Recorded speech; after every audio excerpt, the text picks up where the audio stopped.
কথাটা বলতে চাই, খুব ছোট ব্যাপার, মানে ছোট ব্যাপার মানে ছোট কথা আর কি, আজকে অল্প করে।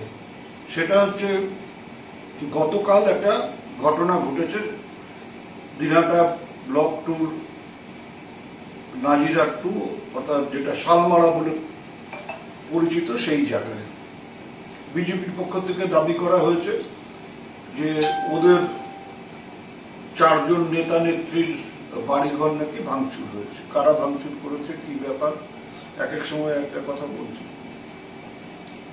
আমার যেটা বক্তব্য, আমি সেই ঘটনার মধ্যে যাচ্ছি না। পরবর্তীকালে আমরা দেখলাম কুচবিহার হাসপাতালে একজন অন্তঃসত্ত্বা মহিলাকে ভর্তি করা হয়েছে। তার নাম শ্রীমতী পূরবী বর্মন। বলা হয়েছে যে সেই পূরবী বর্মনকে নাকি যারা ওখানে গিয়েছিল তৃণমূলের প্রধান, পঞ্চায়েত নেতারা, তারা সেই অন্তঃসত্ত্বা মহিলা যে একেবারে অ্যাডভান্স স্টেজে আছে, যার ডেলিভারি ডেট দেওয়া হয়েছে 20 অগস্ট 2025, তার পেটে নাকি লাথি মেরেছে। এবং সেই পূরবী বর্মনের মা দিনহাটায় সাংবাদিকদের সামনে যে বাইট দিয়েছিলেন, সেখানে তিনি বলেছিলেন যে তার মেয়ে যখন তাকে বাঁচাতে আসে তখন তাকে ধাক্কাধাক্কি করা হয়। আবার যখন কুচবিহারে চলে গেলেন তখন তাকে দিয়ে বলানো হলো যে তার মেয়ের পেটে লাথি মেরেছে, এবং পরে তার ফলে সেই বাচ্চার খুব সংকটময় অবস্থার মধ্যে আছে মায়ের পেটে, এবং সেই রোগী বা অন্তঃসত্ত্বা মহিলার অবস্থা ভালো না।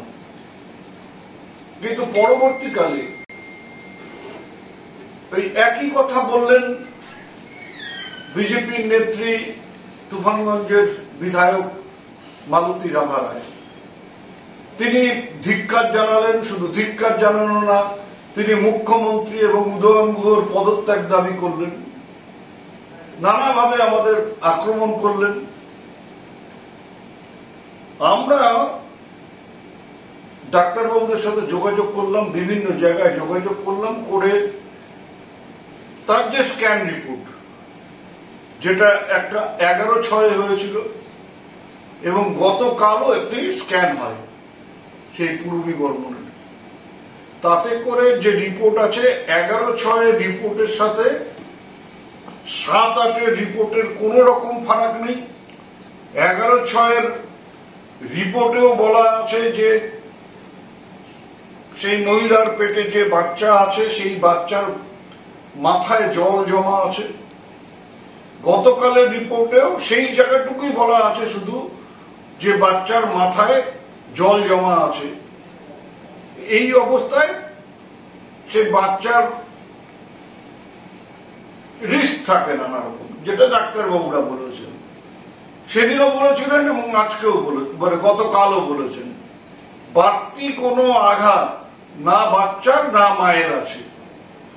অথচ এইরকম নোংরা রাজনীতি বিজেপি তারা করতে চাইছে মহিলাকে সামনে রেখে। মহিলা একেবারে অ্যাডভান্স স্টেজে। আমরা জানি যে এই স্টেজে 10 দিন প্লাস মাইনাস, 15 দিন প্লাস মাইনাস হতেই পারে। 20 তারিখে যার তারিখ আছে, ডেলিভারি ডেট আছে, তার 15 দিন আগে হতে পারে, 15 দিন পরে হতে পারে, 15 দিন আগে শরীর খারাপ হতে পারে, তাকে পুলিশ অ্যাম্বুলেন্সের ব্যবস্থা করে পৌঁছে দিয়েছে ওখানে। সেখানেও বলা হচ্ছিল যে তৃণমূলের লোকেরা নাকি অ্যাম্বুলেন্স আসতে দেয়নি, পুলিশ অ্যাম্বুলেন্স নিয়ে এসছে। ওরাই পুলিশের কাছে অ্যাম্বুলেন্স জোগাড় করে দেওয়ার কথা বলেছে এবং পুলিশ অ্যাম্বুলেন্স জোগাড় করে দিয়ে তাদের হাসপাতালে নিয়ে গেছে। সেটাকে নিয়ে একটা নোংরা রাজনীতি করবার চেষ্টা বিজেপি করছে। বিজেপি যেমন বাঙালিদের উপর অত্যাচার করছে, বাংলার উপর অত্যাচার করছে, বাংলা ভাষাকে অবমাননা করছে, তেমনি এই ধরনের রাজনীতি এর আগেও আমরা দেখেছি যে বুড়িরহাটে একজন মহিলাকে দিয়ে বলাবার চেষ্টা হয়েছিল যে আমরা তাকে পিঠে তৈরি করে দেওয়ার কথা বলেছি রাত 12টার সময়। আবার কালকের ঘটনাটা দেখলাম যে এইভাবে তৃণমূলকে ছোট করবার চেষ্টা চালিয়ে যাচ্ছে বিজেপি, কিন্তু সত্য কখনো চাপা থাকে না। আপনারা দেখতে পারেন আমার কাছে, আপনারাও নিশ্চয়ই হয়তো সেই রিপোর্ট দুটো ইতিমধ্যেই পেয়ে গেছেন, ফেসবুকে সেটা অনেকেই পোস্ট করেছেন। দুটো রিপোর্টই আপনাদের সামনে আমরা পাশাপাশি রাখতে পারি এবং সেই রিপোর্টে যা বলা আছে সেটা প্রয়োজনে আপনারা যে কোনো গাইনোকোলজিস্টকে দিয়ে দেখিয়ে নিতে পারেন যে পরিষ্কারভাবে কি বলা আছে, যে 11/6 এবং গতকালের যে রিপোর্ট সেই রিপোর্টের মধ্যে কোনো ফারাক নেই। এই ধরনের নাক্কারজনক যে অপচেষ্টা তৃণমূলের গায়ে কাদা লাগাবার, তার আমরা নিন্দা করছি। আমরা মালতী রাভা রায়কে ধিক্কার জানাচ্ছি। আমি শুধু বলবো যে মালতী রাভা রায়ের প্রতি ধিক্কার জানিয়ে এই কিছুদিন আগে একটা গান বেরিয়েছিল, ছি ননি ছি, আমি আজকে বলবো ছি মালতী ছি। আরো ভালো ভালো খবর দেখতে সাবস্ক্রাইব করুন বাংলা হান্টের ইউটিউব চ্যানেল। বাংলা হান্টের আরো খবর দেখতে নজর রাখুন। বাংলা খবর মানেই বাংলা হান্ট।